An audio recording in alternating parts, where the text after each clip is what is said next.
और आइए आपको सीधे ले चलते हैं नरेंद्र मोदी चाय पर चर्चा करने वाले महिला दिवस के मौके पर सीधे रुक करते हैं वहीं का। What kind of skills can a child acquire at 7th grade that's going to make him able to stand up in the global world of ours and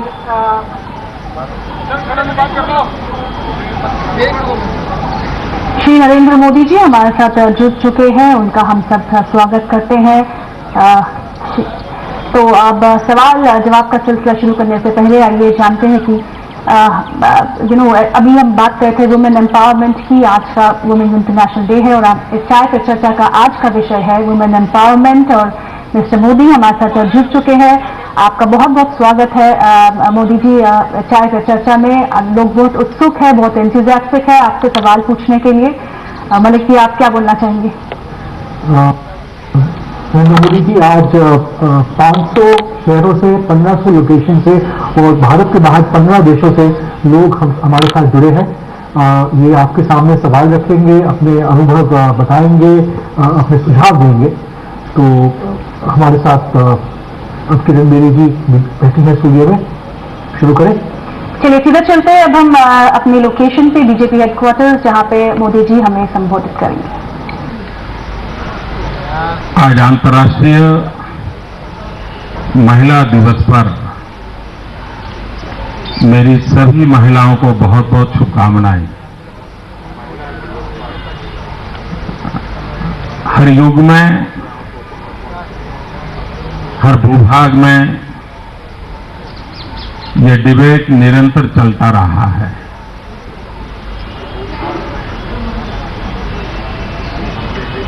और मैं मानता हूं यह हेल्दी डिबेट है। किसी भी स्वस्थ समाज के विकास के लिए व्यापक रूप से उन समस्याओं की चर्चाएं हो, उनके सपनों के संबंध में चर्चाएं हो, मैं इसका स्वागत करता हूं। मैं इस टेक्नोलॉजी का भी बहुत आभारी हूं कि इस चाय पे चर्चा के माध्यम से मुझे एक साथ लाखों बहनों के साथ बातचीत करने का अवसर मिला है। एक छोटा सा विषय और मैं कहना चाहता हूं। चुनाव घोषित हो चुके हैं। अगर एक बार देश की महिलाएं ठान लें कि भारत का भाग्य हम निर्धारित करेंगे, तो मैं नहीं मानता हूं हिंदुस्तान की कोई वोट बैंक काम कर सकती है। सारी वोट बैंक अपने आप खत्म हो जाएगी। इतनी ताकत महिलाओं में है। एक छोटा सा काम हर कोई करे, लेकिन महिलाएं विशेष रूप से करें।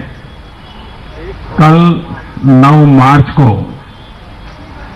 भारत के चुनाव आयोग ने एक दिन पूरे देश में वोटर रजिस्ट्रेशन के लिए विशेष प्रावधान रखा है। इन 9 मार्च का उपयोग हम सब करें। और अब तो ऑनलाइन भी रजिस्ट्रेशन कर सकते हैं।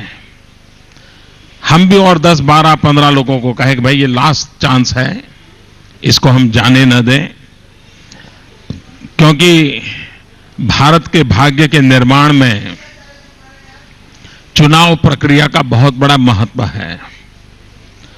और चुनाव प्रक्रिया में बहनों की भूमिकाएं, महिलाओं की भूमिकाएं जितनी व्यापक होगी, जितनी असरकारक होगी, उतना ही आगे का रास्ता ज्यादा अनुकूल होगा।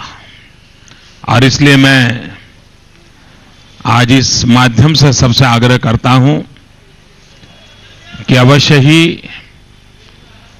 9 मार्च का उपयोग मतदाता जागृति के लिए, मतदाता रजिस्ट्रेशन के लिए एक व्यापक रूप में हो, उसमें भी महिलाएं अग्रिम पंक्ति में रहें। आज भी वोटर संख्या में बहुत स्थान ऐसे हैं कि पुरुषों की तुलना में महिलाओं के वोटर रजिस्ट्रेशन कम है। 2%, 3% भी मार्जिन, वो भी तो मिटना चाहिए। उसके लिए जागृति ही बहुत बड़ा रोल प्ले कर सकती है और उसको हमने करना चाहिए। आज मुझे ज्यादा कुछ कहना नहीं है, महिलाओं से सुनना है, उनके सवाल मुझे समझने हैं। मेरे पास कुछ जानकारी होगी तो मैं देने का प्रयास करूंगा। मैं एंकर से अनुरोध करता हूं कि वो सवालों का सिलसिला शुरू करें।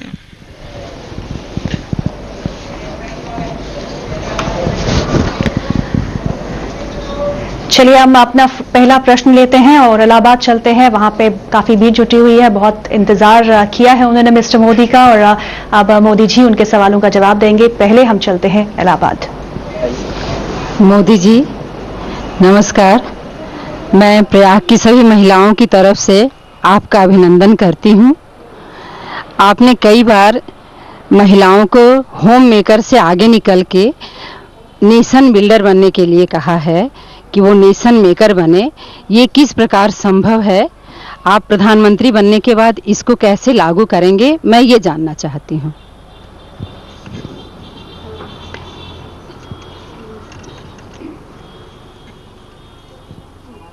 शुरुआत इस बात से हो कि इतनी बड़ी संख्या में भाई पुरुष देख रहे हैं, उसकी जगह पे आज तो कम से कम महिलाएं दिखाई दे। कैमरा के सामने सारे पुरुष वर्ग ने कब्जा कर लिया है। उसकी जगह पे यही मानसिकता सबसे बड़ी समस्या है। ये बात सही है कि होम मेकर से नेशन मेकर हमारी नारी शक्ति कैसे बने।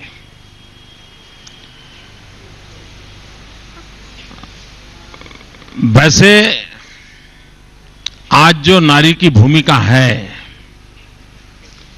उसमें भी नेशन बिल्डिंग का बहुत बड़ा काम हो ही रहा है, इसका हम इनकार नहीं कर सकते।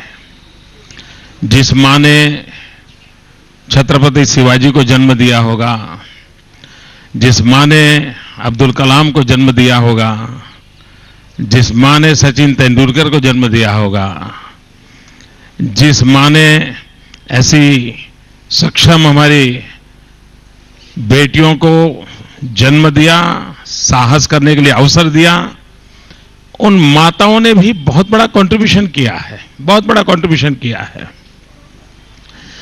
लेकिन उसके साथ साथ ये भी उतना ही महत्वपूर्ण है, एक जो सबसे बड़ा संकट मैं हमेशा अनुभव करता हूं वो है भेदभाव। सारी समस्याओं के जड़ में है भेदभाव। परिवार में भी बेटे की तरफ देखने का दृष्टिकोण एक, बेटी की तरफ देखने का दृष्टिकोण दूसरा। बगल के गांव में पढ़ने के लिए जाना है, बेटा है तो हां बेटा जाओ, बेटी नहीं बेटा दूसरे गांव में तुम मत जाओ। ये जो एक फियर साइकोसिस भी है, एट द सेम टाइम भेदभाव भी है। इससे मुक्ति पाना, इसके लिए एक सामाजिक जागरण भी, अवसर भी, ये वातावरण बनाना बहुत आवश्यक है। समय की मांग है कि नारी के लिए कुछ चीजों के विषय में नो कॉम्प्रोमाइज एटीट्यूड होना चाहिए। जन्म लेने का स्वातंत्र आज नहीं है। आज हम सेक्स रेशियो देखें तो कितनी पीड़ा होती है। उसको जन्म लेने का स्वातंत्र हो, उसको शिक्षा पाने का स्वातंत्र हो, उसको स्वस्थ रहने के लिए जो कुछ भी आवश्यक है उसको पाने का स्वातंत्र हो, शादी कब करनी उसका निर्णय करने का उसको स्वातंत्र होना चाहिए, परिवार कब बनाना उसका स्वातंत्र उसको मिलना चाहिए, परिवार कितना बड़ा बनाना, 2 बच्चे चाहिए, 3 चाहिए, 1 चाहिए, नहीं चाहिए, उसकी आवाज होनी चाहिए, उसको स्वतंत्रता होनी चाहिए, उसको कैरियर तय करने की स्वतंत्रता होनी चाहिए।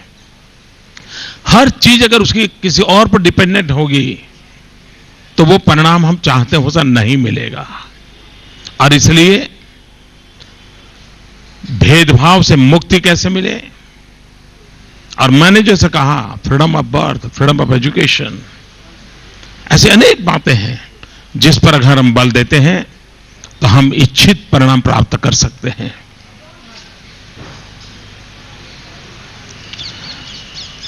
एंकर कोई नेक्स्ट प्लेस। चलिए अब हम अगले सवाल के लिए चलते हैं। रांची से हमारे साथ मौजूद है कुछ लोग, वो काफी समय से इंतजार कर रहे हैं, काफी एंथुजियास्टिक लग रहे हैं सवाल पूछने के लिए। चलते हैं रांची।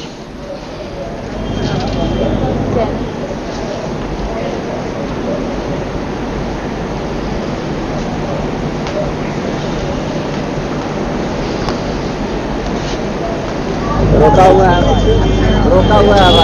आम महिलाओं के लिए आपके पास क्या है?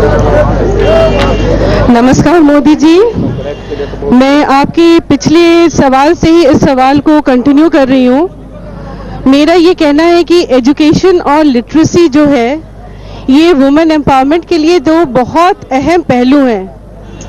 और अब जहाँ even after 60 years of independence हम लोग अभी भी 20% पुरुष से लिटरेसी के लेवल में हम अभी भी पीछे हैं, और झारखंड जैसा एक राज्य में इसका और भी ज्यादा प्रभाव है।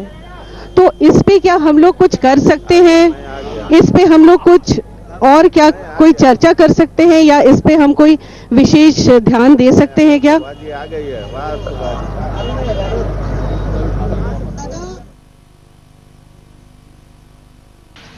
आपने एक बहुत अहम सवाल पूछा है और आपकी चिंता से मैं 100% सहमत हूं। महात्मा गांधी कहा करते थे कि एक बेटा पढ़ता है तो एक व्यक्ति पढ़ता है, लेकिन अगर एक बेटी पढ़ती है तो 2 परिवार पढ़ते हैं, 2 परिवार शिक्षित होते हैं। और मुझे तो कभी कभी लगता है कि अगर नारी शिक्षित है तो न सिर्फ 2 परिवार, 2 पीढ़ी शिक्षित होती है। इतना इसका असर होता है, और इसलिए विमेन एजुकेशन पर हमने बहुत ही बल देना होगा। मैं जब नया गुजरात में मुख्यमंत्री बना तो गर्ल चाइल्ड एजुकेशन में हमारी हालत बड़ी खराब थी, बहुत पीड़ादायक थी। पहले वर्ष से हमने मन में ठान ली कि हम कुछ करेंगे। इतने साल हो गए, 10-12 साल हो गए मुझे, हर वर्ष 13, 14, 15 जून, जबकि मेरे यहां टेम्परेचर 45 डिग्री होता है, घर के बाहर निकलना मुश्किल होता है, मैं उन गांवों में जाता हूं जहां एजुकेशन कम है। सारे मेरे मिनिस्टर्स भी जाते हैं, सारे आईएएस, आईपीएस अफसर भी जाते हैं। करीब हमारे 1000 लोगों की मेन टीम हम गांवों में जाते हैं। 3 दिन हम गांव में रहते हैं, और मैं गांव जाकर के कहता हूं कि मैं आज भिक्षा मांगने आया हूं, और भिक्षा में आप मुझे अपनी बेटी को पढ़ाने का वचन दीजिए, और मुझे आपकी बेटी सुपुर्द करो, मैं उसको स्कूल ले जाऊंगा। ये मैं लगातार कर रहा हूं पिछले 12 साल से। हमने इसको मिशन मोड पे करना पड़ेगा। एक बार मेरे साथ बड़ा विचित्र अनुभव आया। मैं द्वारिका के पास के गांव में गया था, तो सब महिलाएं आई थी, मैं कोई बच्चे को शिक्षा में पढ़ाने के लिए कोशिश कर रहा था। तो मैंने पूछा, आप में से शिक्षित महिलाएं कितनी हैं? तो कई लोगों ने मुंडी नीचे कर दी, लेकिन 80-90 साल की 2-3 महिलाएं थी जिन्होंने हाथ ऊपर किया, हम पढ़ी लिखी हैं। मैंने कहा, आप पढ़ी लिखी हैं और आपकी बहू अनपढ़, ऐसा क्यों? 40-45 साल की आपकी बहू अनपढ़ के हैं और आप पढ़ी लिखी हैं। तो उन्होंने बड़ा मजेदार कहा, उसने कहा कि मेरा जो मायका है वो गायकवाड़ स्टेट का था, और हमारे यहां उस समय गायकवाड़ का जब राज था तो गर्ल चाइल्ड एजुकेशन कंपलसरी था, और अगर हमारे पिताजी नहीं पढ़ाते थे तो 1 पैसा दंड होता था। और इसलिए बोले हम 80-90 वाले हैं जो पढ़े लिखे हैं, लेकिन हमारी बहुएं जो हैं वो आजादी के बाद पैदा हुई है, वो अनपढ़ है। तो हमें जितना बल देना चाहिए, कुछ चीजें ऐसी, जब मैं गुजरात में मेरा अपना अनुभव शेयर करता हूं, मैंने देखा कि भाई बच्चियां 3री-4थी कक्षा में आके स्कूल छोड़ क्यों देती है, पढ़ना छोड़ क्यों देती है। ध्यान में आया कि बेटी 3-4 साल की उम्र 3री-4थी कक्षा में आती थी, काफी पुरुष की जैसा नहीं होता उसका, बड़ी समझदार और तेज होती है, उसको समस्याएं समझ आती थी। ध्यान में आया कि बच्चियों के लिए अलग टॉयलेट नहीं होने के कारण वो बच्चियां स्कूल छोड़ देती थी। अब ये छोटी छोटी चीजें हैं, अगर इस पर हम ध्यान दें, और मैंने तो गुजरात में एक बड़ा अभियान चलाया टॉयलेट बनाने का स्कूलों में बच्चियों के लिए अलग, उसका हमें परिणाम भी मिला। और इसलिए एजुकेशन में, दूसरा एजुकेशन में भी हमने और भी अवसर देने चाहिए। सिर्फ उसको लिखना पढ़ना आ जाए इतना इनफ नहीं है, उसको स्किल डेवलपमेंट होना चाहिए, उसको टेक्निकल एजुकेशन के लिए प्रमोट करना चाहिए।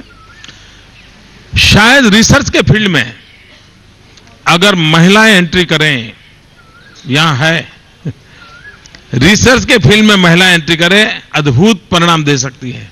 वो इतना फोकस और इतना फोकस एक्टिविटी करने की उनकी आदत होती है, एक नई पीढ़ी को बहुत कुछ दे सकती है।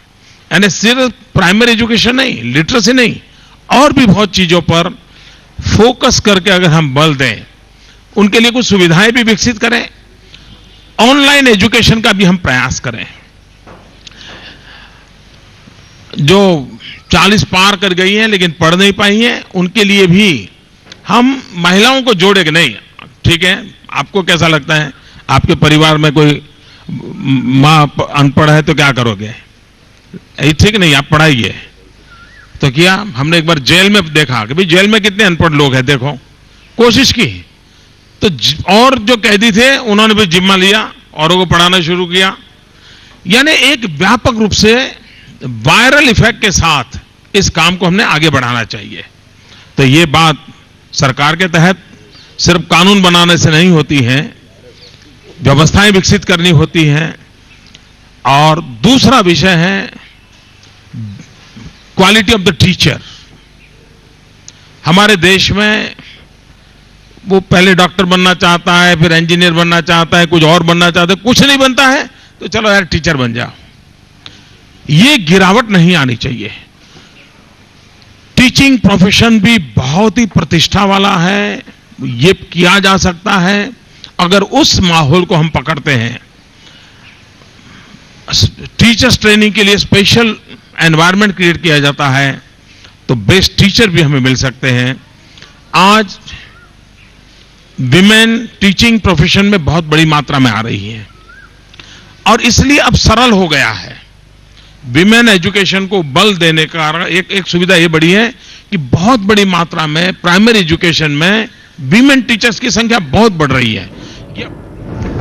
नरेंद्र मोदी की चाय पर चर्चा जारी है। दूसरा दौर है बीजेपी की चाय पर चर्चा का। आज महिला दिवस है, इस वजह से महिलाओं के मुद्दे पर और महिलाओं से बात कर रहे हैं नरेंद्र मोदी। रुक रहे हैं, कुछ देख लें।